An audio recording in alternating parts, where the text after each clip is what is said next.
Hello, I'm Alicia Ng from The Trend is Blue, and today I'll be giving a presentation on China and carbon emissions, climate change. Let's first look at climate change. It is generally agreed that fossil fuels and industry are the main sources of carbon dioxide. Globally, total emissions from fossil fuels and cement increased in 2011 by 3%. That is less than the rise in 2010, but higher than the average annual increase for the past decade, which stands at 2.7%. This suggests that efforts to curb global emissions have so far failed to make any impact. The continued steep rise in global carbon emissions will make it even more difficult for the world's nations to fulfill their stated aim of limiting temperature rise to 2 degrees centigrade, considered a danger threshold after which the risks of irreversible climate change increase. So why does China matter? So in this context, why does China matter? China is the biggest emitter of fossil fuel-related emissions, and in 2006 became the largest emitter of carbon dioxide emissions alone. China thus directly contributed to the 3% increase in fossil fuel emissions in 2011 and half of the annual emissions growth. The increase in China's CO2 emissions was mainly due to a continued high economic growth rate, with related increases in fossil fuel consumption. For example, from 2000 to 2009, China's coal-dominated energy consumption increased at an annual rate of 9%, driven mainly by economic development, such as building construction and infrastructure.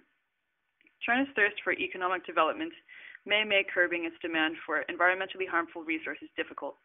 China currently, for example, is the world's largest coal importer. The table pictured shows top-down estimates of China's total CO2 emissions from 2005 to 2010. A bottom-up estimate has also been made by a team of scientists from China, Britain, and the United States. The study covered two sets of energy data from China's National Bureau of Statistics, which points out that the top-down method has discrepancies between provincial level and national figures. It does not take sufficient account of the big differences in calorific content of China's many grades of coal. However, even if the findings are confirmed, these would not change the bigger picture. China pumps out more carbon than any other country, about 22% of the global total. Thus, China's CO2 emissions are of essential concern in efforts to combat global climate change. Provincial emissions 2005-2009. During 2005 to 2009, the emission growth rates of the coastal provinces are estimated to have been lower than those of the interior provinces, although the absolute emissions of the interior provinces were generally small in comparison. The largest absolute emissions are found in coastal provinces in east and north central areas, including the provinces of Shandong, Jiangsu, and Hebei, relative to the size of their economies and their population densities.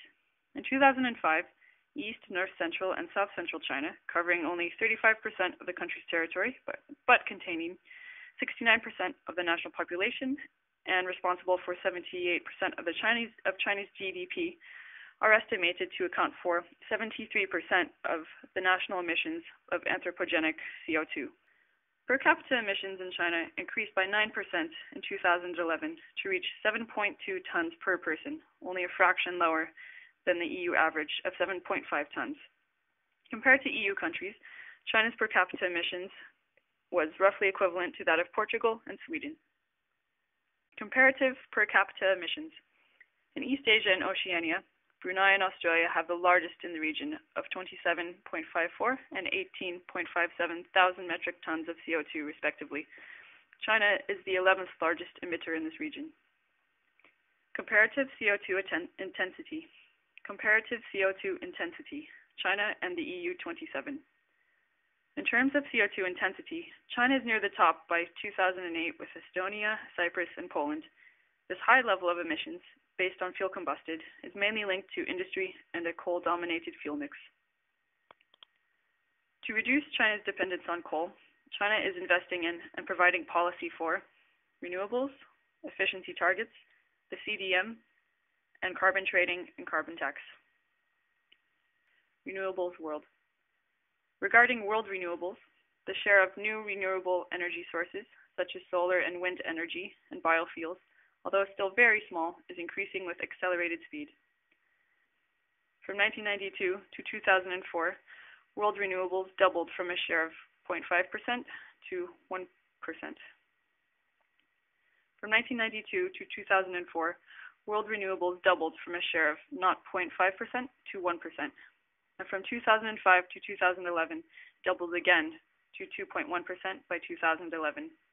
This could potentially represent about 0.8 billion tons in avoided CO2 emissions in 2011 that would have been emitted from fossil fuel power generation and road transport.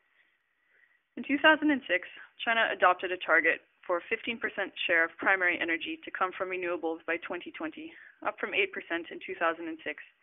This target has now been revised in two respects. The first is that the new target is for a 15% share of final energy consumption. This change puts China's target on the same accounting footing as the European Union, which adopted a target in 2008 for a 20% share of final energy by 2020.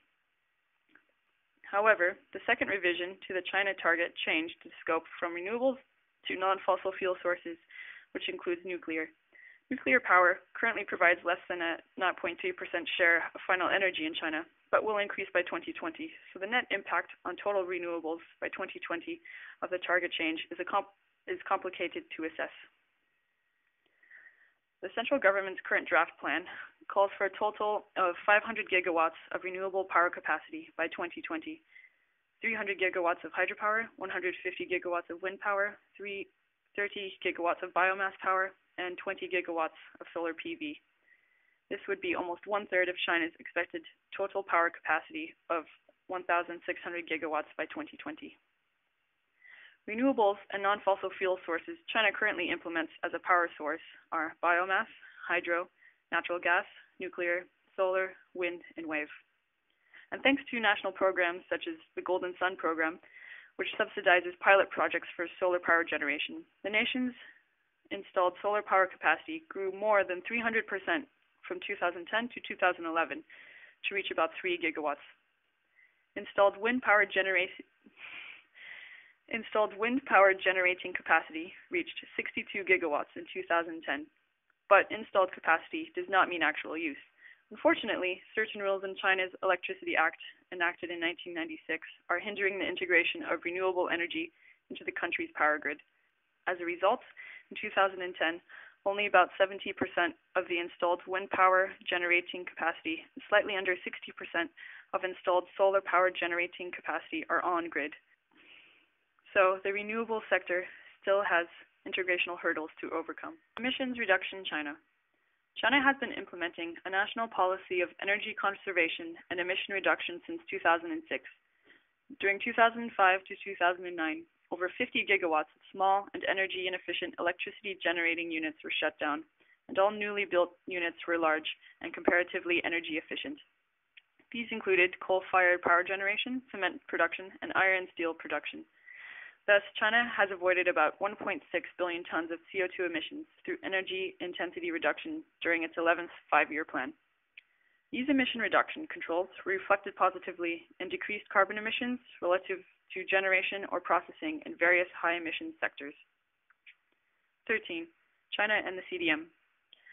Overseen by the United Nations, the CDM allows companies and industrialized nations to sponsor greenhouse gas emissions reducing projects in developing countries.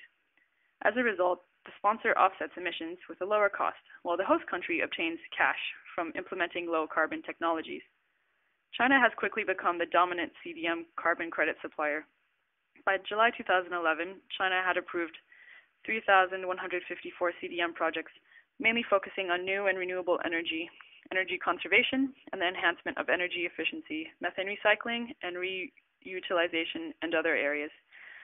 A total of 1,560 Chinese projects have been successfully registered with the CDM Executive Board, accounting for nearly half of the world's total registered projects, and the resulting has reached an annual issuance volume of 328 million tons of CO2 emissions, accounting for 64% of the global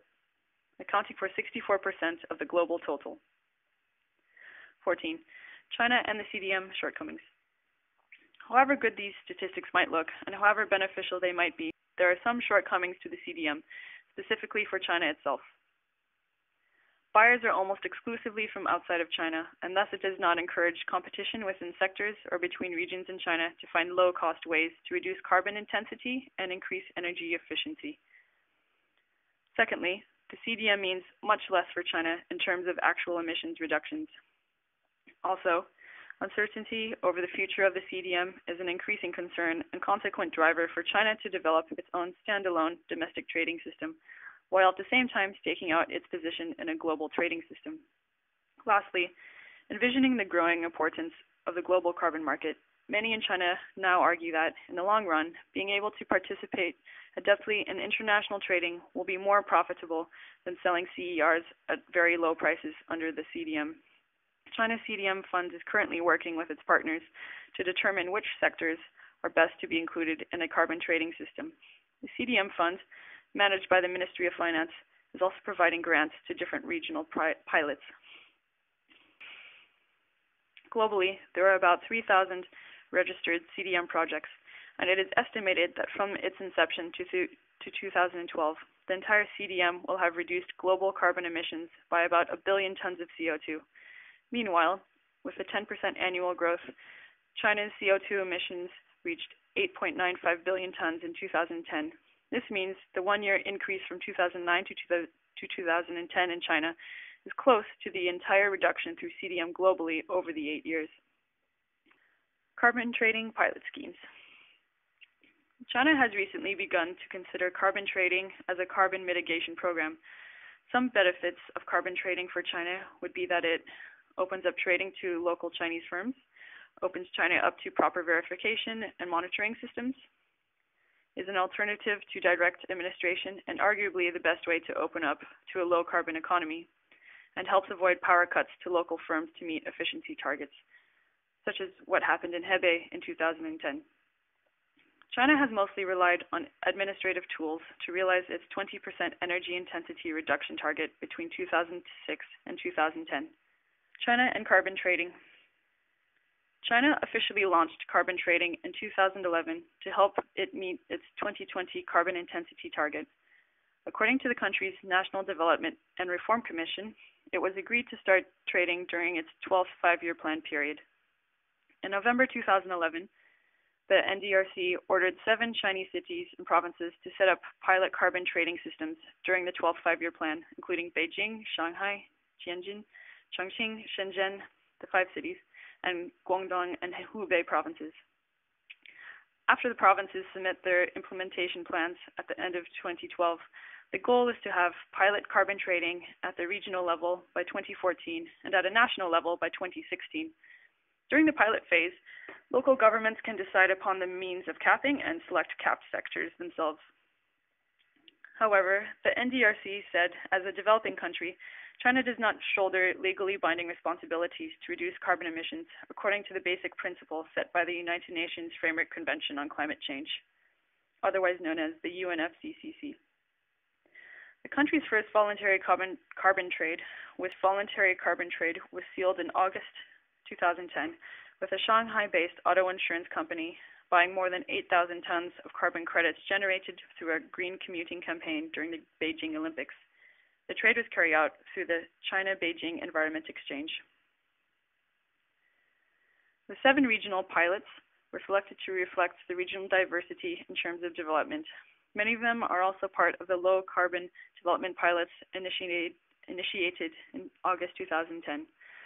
All piloting are required to submit proposals explaining how carbon emission targets will be allocated, establish a dedicated fund to support the carbon trade market, and present a detailed implementation plan for approval by the State Council by the end of 2012. During the 12th five-year plan, it is also highly probable that China will initiate environmental carbon taxation, either for pilot testing or to be adopted nationally. While this is feasible, it is unclear how taxes will be integrated and coordinated with the carbon trading market. China and carbon trading continued. Some recent developments in carbon trading are: in September, Guangdong Province released details of its carbon trading scheme. 827 enterprises and 9 industries, which together account for over half of the province's power consumption, will take part. Companies that emit more than 20,000 tons of CO2 per year are required to participate. Next year, Shenzhen City will launch an emissions trading scheme with 800 enterprises from 26 industries that exceed 20,000 tons per year, accounting for over 54% of the city's carbon emissions. Also in September, the European Union declared that it will work with China to cut greenhouse gas emissions via projects including China's carbon trading scheme. The European Union will contribute 25 million euros and technical assistance over a 4-year period to three carbon reduction projects. Apart from helping with the design and implementation of emissions trading schemes in China, the other projects are to assist Chinese cities to be resource efficient and to cut water and heavy metal pollution and implement sustainable waste treatment policies. Industry or area. The pilot provinces and cities that will take on and test various modes of trade are currently at different stages of development and are opting for different implementation paths. For example, Guangdong Province aims to design China's first regional carbon market with trading in key sectors, emphasizing heavily methods drawn from the EU ETS model. Sectors are also being considered for possible trading implementation, such as coal-fired power generation. The power sector has piloted several important projects. 2 of the top 5 power companies, Datang and Guodian, have started piloting greenhouse gas emissions measurement and reporting in preparation for future trading. In 2010, China implemented intergrid trading among regional grid companies to save energy. This program adjusts the distribution and usage of electricity across regions. However, there currently is no consensus on whether an emissions cap should be absolute or intensity-based. Challenges. The success or failure of domestic carbon trading in China under the 12th Five-Year Plan will to a large extent determine the future, or at least the near future, of carbon markets development in China, and will have a great impact on the potential for China to meet defined carbon and energy intensity goals and the global effort of climate mitigation. Although several cities such as Beijing, Shanghai, and Tianjin started testing voluntary carbon trading 2 years ago, the infrastructure in China is virtually non-existent. China still lacks essential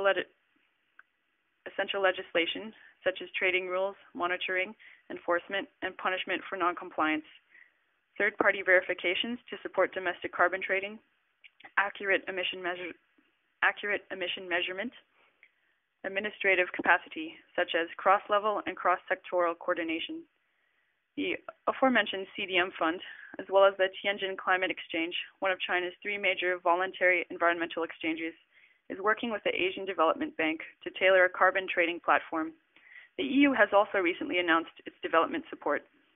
In conclusion, developments in carbon reduction, clean technology, and their implementation over the 12th Five-Year Plan are of stark importance not only to China but to the world. Not only to China as the second largest economy, but now as the largest emitter of fossil fuel-related emissions.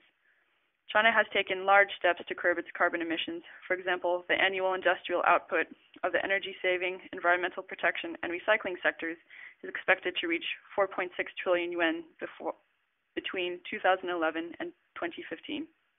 However, there are logistical and ideological challenges that China must contend with, such as its economic drive and its current lack of legal and administrative oversight for environmental projects.